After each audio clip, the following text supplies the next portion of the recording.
Bonjour à tous, j'espère que vous allez divinement bien. Alors aujourd'hui, je souhaite partager sur le sujet "Tout est déjà là, tout est déjà en nous".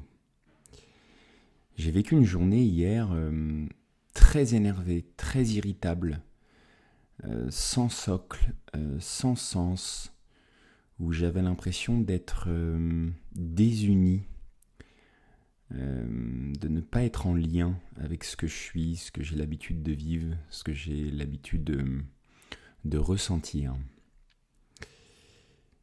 Et j'ai eu beau m'ancrer, utiliser des outils, des méthodes que je connais, rien n'a été comme je l'ai souhaité.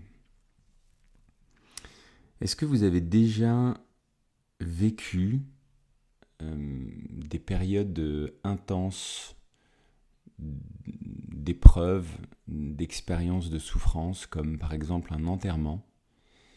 Et est-ce que vous vous êtes déjà rendu compte que dans ces épreuves-là, finalement, c'était à ce moment-là qu'on était le plus au cœur, c'est-à-dire que les masques tombent, on n'a rien à prouver, on n'a rien à dire de particulier à l'autre. Et en vérité, hier, je me suis senti authentique dans cet agacement, authentique dans ma colère, authentique dans ce que j'avais à vivre.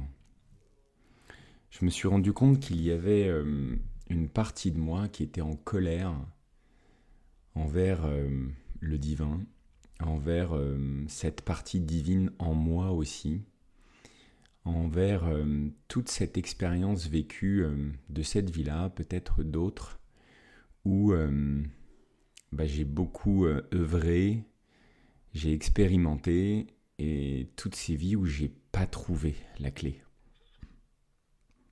Et j'ai eu cet éclairage ce matin et je me suis senti profondément en gratitude, profondément en compassion, et j'ai retrouvé ma force intérieure, mais plus profonde encore, ce cœur vibrant que je suis, l'humain humble, simple que je suis.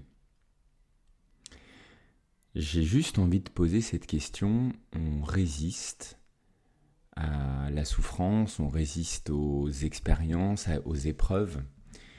Et finalement, si la souffrance n'était pas notre meilleur allié pour se découvrir,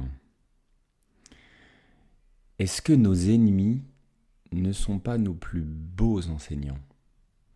Est-ce que quand j'essaye de combattre pour une fin personnelle contre tel ou tel, dans telle ou telle situation, est-ce que finalement je ne continue pas seul à donner vie au personnage, alors qu'en vérité, peut-être il s'agirait juste d'essayer de comprendre l'autre, de me mettre à sa place, de recréer du lien et d'être ensemble.